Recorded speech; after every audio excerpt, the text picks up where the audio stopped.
नमस्कार दोस्तों, मैं हूँ तुलसी। एक और कहानी में आप सभी का स्वागत है। दरअसल होता क्या है, एक महिला होती है, वो कुंभ नहाने के लिए जाती है अपने साथियों के साथ, यानी मोहल्ला पड़ोस वाले गांव वालों के साथ। और वो तो चली जाती है कुंभ नहाने के लिए, और कुंभ माता उधर गंगा मैया में डुबकी लगाते हुए अपने घर परिवार सुख समृद्धि की, सबके जीवन के स्वस्थ रहने की दुआएं मांगती है। और यहाँ उनकी जो जवान बेटी और एक सास अपनी जवान बेटी को दादी के पास छोड़ के गई थी, वो सोच भी नहीं सकती थी कि उस बेटी के साथ ऐसा कुछ हादसा हो जाएगा, ऐसा कुछ हो जाएगा कि वो ज़िंदगी भर इस सारी तकलीफ़ों को भुला नहीं पाएगी। और जैसे ये बात सोशल मीडिया पे पहुंचती है तो हर किसी सुन के हैरान हो जाता है कि कैसे कैसे लोग हैं इस दुनिया में कि अपने ही मंगेतर के साथ ऐसा कुछ भी कोई कर सकता है। तो ये पूरी कहानी कहाँ की है, कैसी है और क्या हुआ था उस लड़की के साथ, कौन है ये महिला और इसका पति कहाँ रहता है जब इस लड़की के साथ ये सब कुछ हो रहा था। ये लड़की अपनी माँ की गैर मौजूदगी में अपने प्रेमी को बुलाती है और प्रेमी एक और अपने दोस्त को लेके पहुंच जाता है, और फिर जो होता है उसके बारे में किसी ने कल्पना भी नहीं की।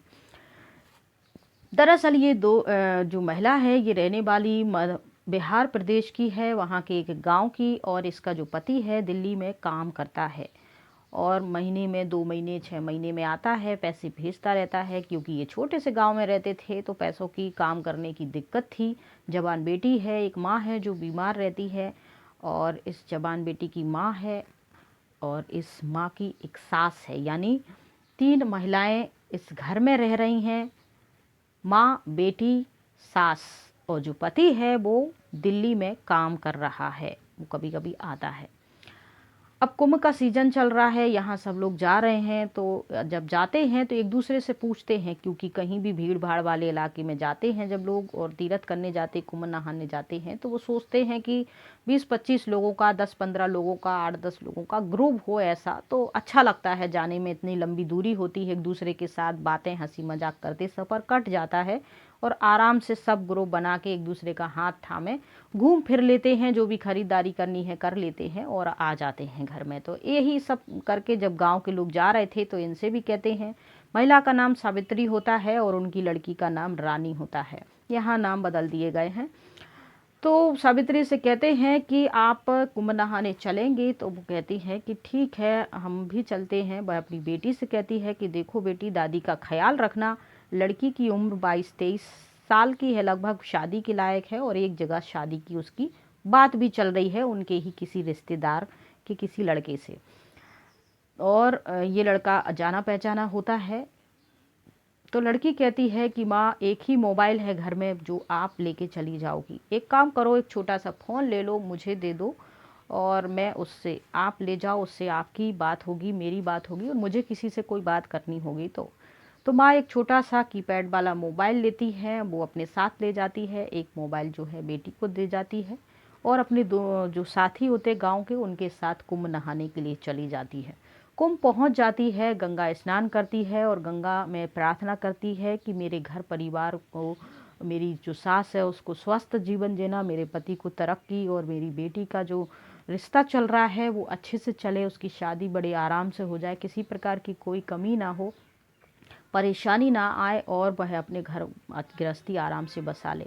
ऐसी वह अपने मन में आशाएं उम्मीदें लिए वहाँ जो थी तीर्थ करने चली जाती है। और यहाँ जो लड़की है अपनी खाना पीना बनाती है, अपनी दादी को खिलाती, दवाई देती है और एक कमरे में सुला देती है।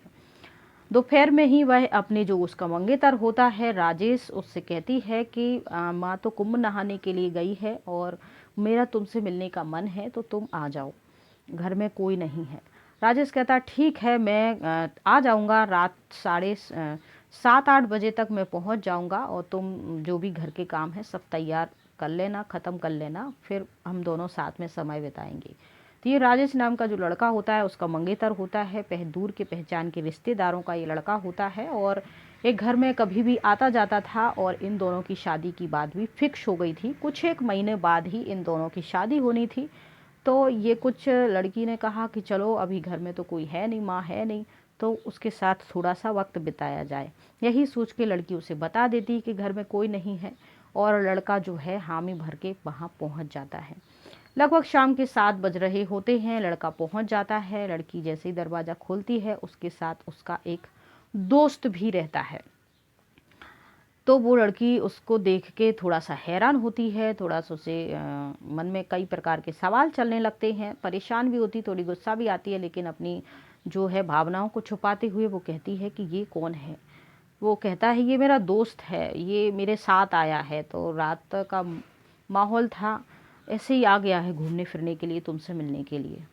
उन्होंने कहा चलो ठीक है, पानी वगैरह चाय पानी पियो। वो बैठ जाती है, दोनों बैठ जाते हैं, चाय पानी बनता है, चाय पीते हैं तीनों। और फिर वो कहती है कि तुम इसको ले आए हो, ये खाना खा लेता है उनका दोस्त, और इनको आप भेज दो खाना खा के। तब राजेश जो होता है वो कहता है कि ये नहीं जाएगा, आज यहीं रुकेगा। तो लड़की कहती है यहाँ कैसे रुक सकता है, ये हमारा घर है और तुम हमारे जान पहचान के हो, हमारे मंगेतर हो, और ये लड़का तुम्हारा दोस्त है, ये और एक ही कमरा है, दूसरे कमरे में दादी सो रही हैं, तो ये कहाँ रुकेगा। हम दोनों आपस में कुछ प्राइवेट समय बिताना चाहते हैं। ऐसी दोनों में बातचीत होती है और राजेश कहता है कि देखो ये मेरा बहुत ख़ास दोस्त है, इसे कोई फ़र्क नहीं पड़ेगा हम दोनों के बीच में क्या बातचीत हो रही है, क्या हो रहा है। तो वो कहती है ये सब कुछ पॉसिबल नहीं है, तुम्हें शर्म आनी चाहिए, तुम ऐसा कैसे सोच सकते हो, कर सकते हो। दोनों के बीच थोड़ी सी बहस होती है, लेकिन राजेश जो है अपने दोस्त को वापस भेजने के लिए तैयार नहीं होता है। बहस थोड़ी सी बढ़ जाती है, लड़की मुंह फुला के अपनी दादी के कमरे में जाने लगती है। तब राजेश कहता है कि देखो मैं कुछ सोचता हूँ, करता हूँ, एक काम करो खाना वाना लगा दो, फिर उसके बाद खाना वाना खा के फिर हम सोचते हैं कि क्या करना है आगे। लड़की किचन में जाके खाना वाना गर्म करने लगती है। वह राजेश से दोस्त से कहता है कि यार तुम चले जाओ यहाँ से। वो कहता है ऐसे कैसे चले जाओ, मैंने पूरा खर्चा किया है बस का, इधर तक आने का, सब मैं सामान लेकर आया हूँ, पूरी तैयारी से आया हूँ, और तुमने तो मुझसे कहा था कि तुम्हारी जो मंगेतर है वो अच्छी है, मान जाएगी, कोऑपरेट कर लेगी, और यहाँ आके तुम ऐसे बातें कर रहे हो। मैं तो जाने वाला नहीं हूँ, मैं जिस काम के लिए आया हूँ उसे अंजाम दिए बगैर मैं यहाँ से जाऊँगा नहीं।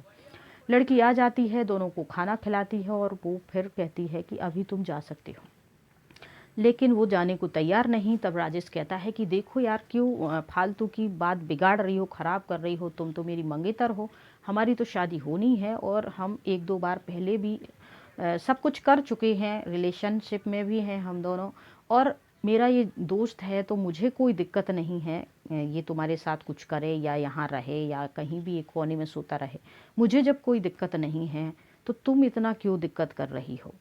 इस बात पे लड़की भड़क जाती है और कहती है कि देखो मुझे अब तुमसे भी कोई रिश्ता नहीं रखना है, ना ही मुझे तुमसे कोई शादी करनी है। तुम्हारे जैसे इंसान के साथ मैं शादी नहीं कर सकती जिसकी ऐसी सोच हो, जो अपनी जो मंगेतर है जिसकी शादी होने वाली है उसको कोई खाने वाली चीज़ समझ के दोस्तों में बांटता रहता है। तो मैं कोई चीज़ वस्तु तो हूँ नहीं जिसको तुम, कोई खाने पीने की चीज़ जिसको तुम बांट लो अपने दोस्तों में और बांट के खाओ, बांट के पियो। तो मुझे तुम्हारा जो व्यवहार है, ये सोच है, ये जो तुम्हारी बातें हैं, मुझे बिल्कुल आज पसंद नहीं आई, तुमने मेरा दिल तोड़ दिया है, और अब ना तो मैं तुम्हें इस घर में बर्दाश्त करूँगी और ना ही मैं तुमसे शादी करूँगी और ना ही मैं इस तुम्हारे दोस्त को। अब वो कहते हैं रात काफ़ी हो चुकी है, हम कहाँ जाएंगे, जाने के लिए सुबह बस मिलेगी, हमें यहीं एक कोने में सोने दो, हम सुबह उठ के चले जाएंगे। पर लड़की मानती नहीं है, कहती अभी के अभी इस घर से निकल जाओ। इस बात पे तीनों में बहस होती है और दोनों इशारे करते हैं, लड़की के मुंह पकड़ लेते हैं, हाथ पैर पकड़ लेते हैं, और फिर दुपट्टे से, साड़ी से, जो भी उनको मिलता है हाथ पैर बांध देते हैं। हाथ पैर बांधने के बाद फिर अपने जो भी सामान ले आए थे, ड्रिंक वगैरह करते हैं, दोनों नशे में धुत हो जाते हैं और कुछ खाते पीते हैं, लड़की को भी छिड़क देते हैं ऊपर नशीले पदार्थ जो होते हैं, और फिर बारी बारी से अपना काम करना, जो उद्देश्य से दोनों लड़के आए हुए थे वो काम करना शुरू कर देते हैं। एक बार दो बार बारी बारी से ये लोग हरकतें करते हैं, जितना जब तक मन नहीं भर जाता है, हर प्रकार की जो भी कर सकते थे पूरे बॉडी के साथ लड़की के साथ करते रहते हैं। लड़की ये सब कुछ सहन नहीं कर पाती है, 2-4 घंटे बाद लड़की बेहोश हो जाती है। होश में आती है तो फिर ये लोग ड्रंक करते हैं और फिर करते हैं, इसके बाद लड़की फिर 1 घंटे बाद बेहोश हो जाती है। लड़की के मुंह में कपड़ा लगा हुआ था, हाथ पैर बंधे हुए थे, कोई आवाज़, कोई चिल्ला चोट, कोई हलचल। बाजू के कमरे में दादी सो रही थी, लेकिन दादी को कुछ पता नहीं है कि बाजू के कमरे में क्या हो रहा, कौन आया, क्या चल रहा है, कुछ पता नहीं। दोनों बिल्कुल होश में नहीं थे, ड्रिंक करे हुए थे। ये सब कुछ सुबह हो जाती है और लड़की बेहोश ही पड़ी रहती है। ऐसी ही स्थिति में फिर से सुबह ये ड्रिंक करते हैं और कहते हैं कि अब इसका क्या करना है। तो राजेश कहता है ये तो मेरी मंगेतर है, आज आगे कुछ एक आध 2 महीने में हमारी शादी होने वाली है, मैं इससे शादी कर लूँगा, इसे छोड़ दो। तब उसका दोस्त कहता है कि ये होश में आएगी और जिंदा छोड़ देंगे तो फिर ये लोगों को बताएगी सब कुछ और हमको जेल करवा देगी।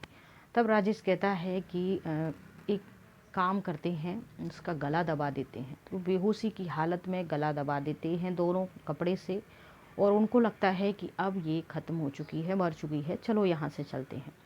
दोनों वहाँ से निकल जाते हैं, बस पकड़ के अपने गांव चले जाते हैं।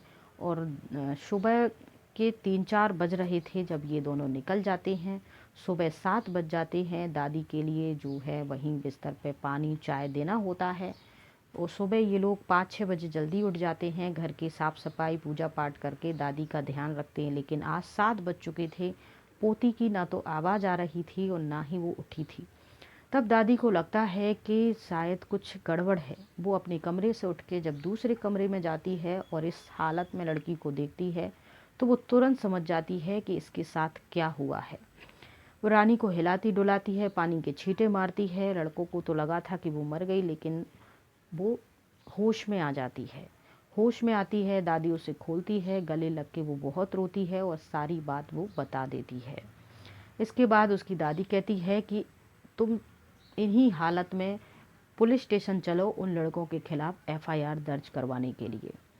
लड़की अपनी दादी के साथ पुलिस स्टेशन जाती है और एफआईआर दर्ज करवा देती है। पुलिस उस गांव जाते हैं जो कि दोनों लड़के कृत्य करके आए थे, थके हुए थे सफ़र करके, तो वो आराम से घर में सो रहे थे, दोनों साथ में ही थे। राजेश के ही घर उसका दोस्त भी मिल जाता है और सोती हुई हालत में पुलिस उनको धर दबोचती है और लेती चांटे मारते हुए गांव के सामने आती है और ले जाती है पुलिस चौकी और उनकी अच्छी खातिरदारी करती है। इस लड़की भी पहुंच जाती है, इनकी माँ को भी फ़ोन कर दिया जाता है। जब वहाँ बात पता चलती है माँ को, तो माँ के जैसे पैरों के नीचे से ज़मीन खिसक जाती है। वह रोती बिलखती हुई अपने साथियों से कहती है कि मुझे अर्जेंटली जाना होगा, लड़की के जो पिता हैं उनकी तबीयत ख़राब हो गई है। अब बेटी का ऐसी बात है, वो किसी से कुछ कह नहीं सकती है। तो वहाँ से वह रोती बिलखती आंखों में आंसू लिए आती है अपनी बेटी के पास और इन दोनों को तो पुलिस ने पकड़ ही लिया था। तब राजेश जो होता है पुलिस वालों से कहता है ऐसा हुआ तो क्या हुआ, मुझे कोई आपत्ति नहीं है, तो मेरी मंगेतर है और ऐसा कोई पहली बार मैंने इसके साथ नहीं किया है। इससे पहले भी हम लोगों ने कई बार रिलेशन बनाए हैं और अब हमारी शादी होने वाली है और अब मैं इससे शादी करने वाला हूँ। तब पुलिस वालों को गुस्सा आती है कि ये सब कुछ करने के बाद भी, दोस्त से करवाने के बाद भी ये लड़का इतने कॉन्फिडेंस के साथ बात कर रहा है, तो उसकी और खातिरदारी होती और मार होती है। और लड़की कह देती है कि अब मैं इस लड़के से शादी नहीं करूँगी, अब तो बिल्कुल भी नहीं करूँगी और इस रेप केस में इनको जो भी सज़ा इन दोनों को हो सकती है वो इनको सज़ा दो, जिस भी धाराओं में सज़ाएँ होती हैं तो वो इनको सज़ा दो। और रेप करके हत्या करने, हालांकि वो मरी नहीं होती है, बेहोश होती है और इनको लगता है कि वो मर चुकी है, तो इन्होंने हत्या की कोशिश की, मारने की कोशिश की, उसकी भी धाराएं इन पर लगनी चाहिए।